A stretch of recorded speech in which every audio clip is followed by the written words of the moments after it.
Alors dans cette présentation, on va voir les segments de mémoire partagés, qui sont un moyen de communication IPC.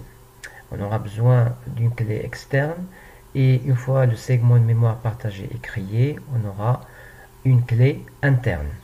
Alors l'accès en exclusion mutuelle à la zone mémoire partagée sera réalisé grâce au sémaphore Unix.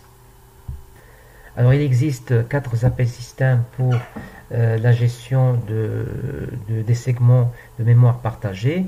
Alors premièrement, le Shared Memory Gates qui permet d'ouvrir un segment de mémoire partagé de clé externe key et puis de fournir en retour la clé interne.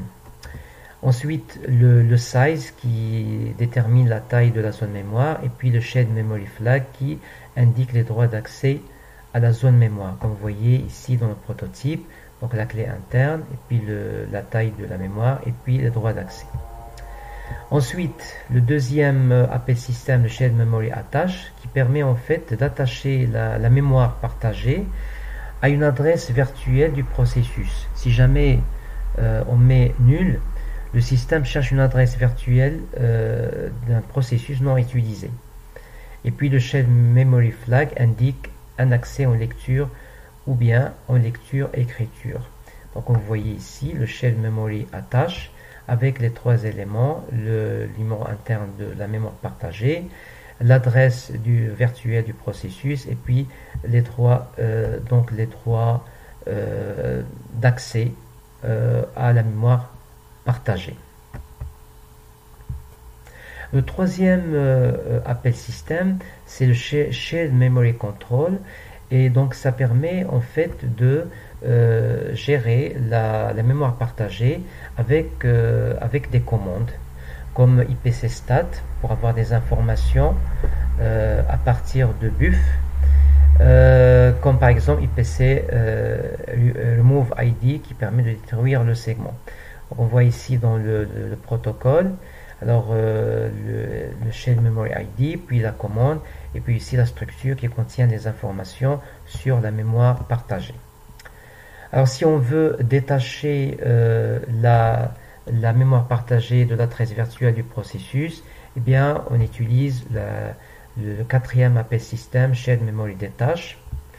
Et comme vous voyez ici dans l'appel, dans le prototype de la fonction, eh bien ça permet en fait de détacher la mémoire partagée donc l'adresse virtuelle du processus. Alors là on va voir des exemples. Ici Shared Memory Gate, on met ici valeur par exemple 1000 comme clé externe, 4 pour le size de la mémoire partagée, et puis 666, c'est le droit d'accès en lecture, écriture, et puis la création de la mémoire partagée. Ici, on attache la mémoire partagée à l'adresse virtuelle non utilisée d'un processus, et donc là, la mémoire partagée de numéro interne num. Là ici, le Shared Memory Control, donc ça permet de détruire en fait le segment de mémoire partagée de clé interne num. Et là vous avez donc la commande ipc remove id. Alors on va voir un programme pour résoudre le problème du producteur consommateur. Pour cela, on va utiliser 2 processus. Un processus père qui va jouer le rôle du producteur et un processus fils qui va jouer le rôle du consommateur. On utilisera la mémoire partagée et les sémaphores Unix pour résoudre le problème de l'exclusion mutuelle. Alors le programme s'appelle ipcsem1.c. On utilisera le programme développé au chapitre précédent pour la gestion des sémaphores. ipcsm.h pour le header et le programme ipcsm.c.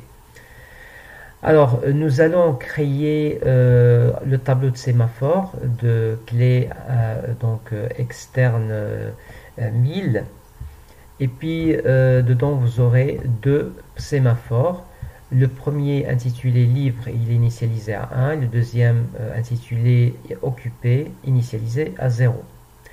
Donc là, nous allons créer avec shell memory get, on va créer la mémoire partagée avec la taille d'un entier et puis avec le droit d'écriture et puis de création. Ensuite, on va attacher cette mémoire partagée créée à l'adresse virtuelle non utilisée. Par la suite, on va créer le processus fils avec 3 itérations pour pouvoir consommer 3 fois la production du producteur. Alors, or ici, occupé est initialisé à 0. Donc, le fils ne peut pas consommer puisque le P occupé va nous donner, donc va décrémenter la valeur occupée et ça sera négatif. Donc, ça ne peut pas passer à la consommation. Le père va donc produire, va produire puisque le livre il est 1, donc on va pouvoir décrémenter la valeur de livre. Et donc on va produire, donc on aura ici la valeur i qui sera affectée à la production. Et ensuite on va avoir une période d'attente et puis la valeur occupée sera incrémentée à 1 pour que le consommateur puisse consommer la production du producteur. Et donc on voit ici le résultat final avec les 3 itérations. Chaque fois que le producteur, le père produit, eh bien le fils, le consommateur va consommer ce qui a été produit.